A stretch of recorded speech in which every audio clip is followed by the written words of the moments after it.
Walang kasinungalingan, serbisyong totoo lang.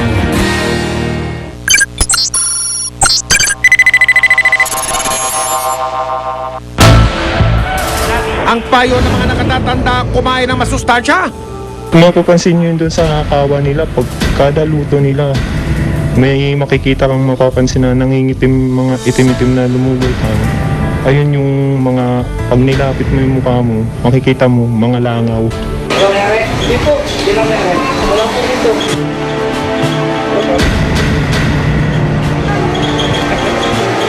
Lagi naman ako ang starring eh. Laging may nagsusumbong, laging nag-ano. Dagdag pa nila, huwag liliban sa eskwela.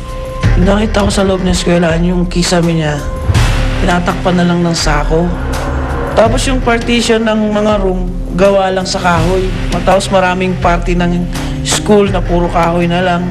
Kasi dati itong ancestral house, natutuklap na yung mga yero. Tapos yung kahoy na pasuporta nila sa yero, inaanay na. Umiwas sa masamang bisyo, yan naman ang kabilit-bilina ng lola. Si Freddy ay isang kilalang malaking tulak sa aming lugar. Siya po yung nagsusupply ng karamihan doon sa mga pusher, sa mga sistemador doon sa kalye.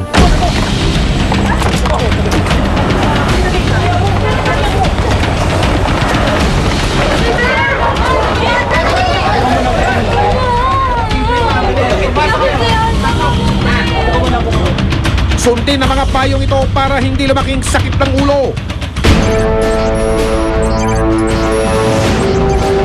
Magandang gabi po, ako si Mikey Riquez at ito ang investigador. Huwag kayong bibitiw dahil ang mga kwentong sinusumbong nyo sa amin, hindi namin tatantanan.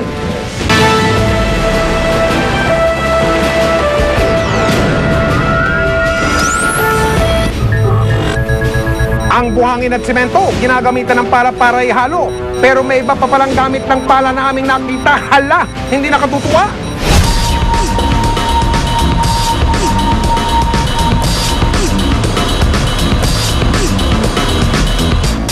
Sa pabago-bagong panahon ngayon, mahalaga ang isang matibay na tirahan. Bukod sa masusing pagpaplano, bibilang ng ilang linggo o buwan ang pagbuo ng greenhouse mo. May grupo ng mga trabahador kaming nakita, instant daw kung gumawa. Simula na sa paghahalo ng simento. Pero teka, ano nga ba ito?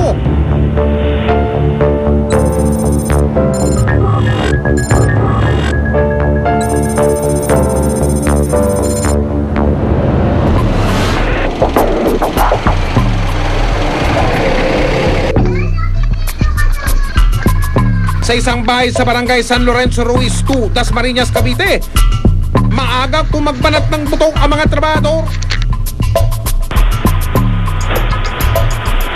Si Kuya todo halo gamit ang pala.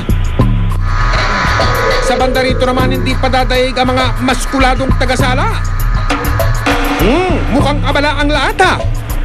At nang makita sa malapitan ay sus, soya pala. Yung pala, ganun din karumi. Mapapansin nyo na may nangingitim na rin sa kalawang yung ibang parte ng pala. Tapos may mga namumuong mga nanigas ng gatas. Kung naanuhin natin, parang goma na sa tigas. At ang mga malabuhangin kung halukain, yung pala ay mga pagkain. Anak ng tukwa! Kamusta naman ang paghahalo?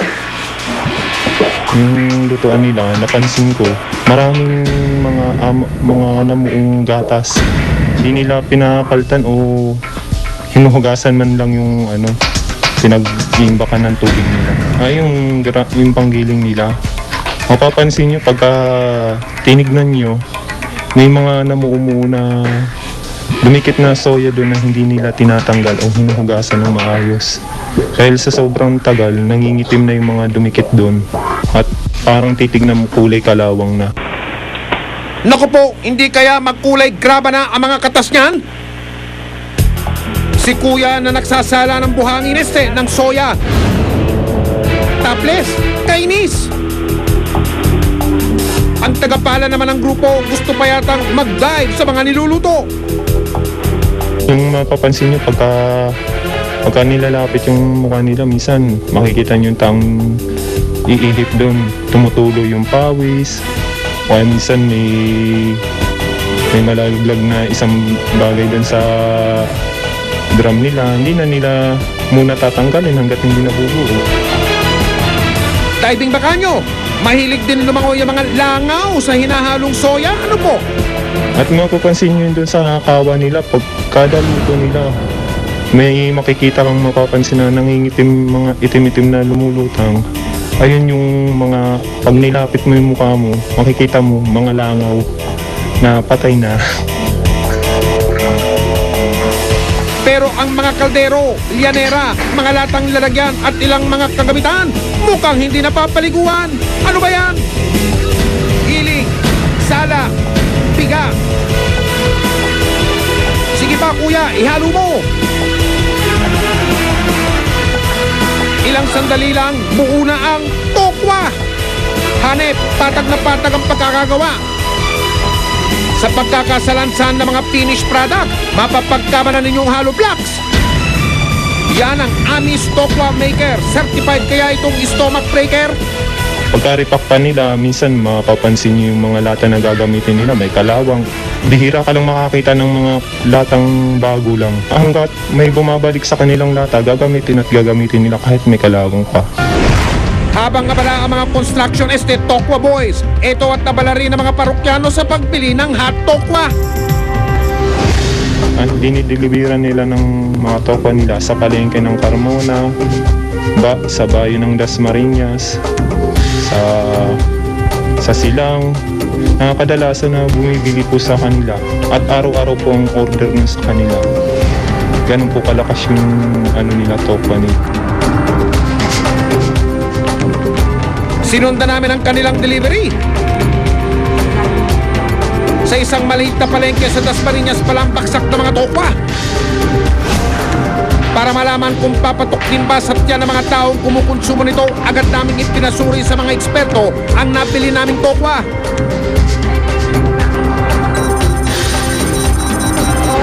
Positibo sa mga mikrobyo ang tokwa, lagot na.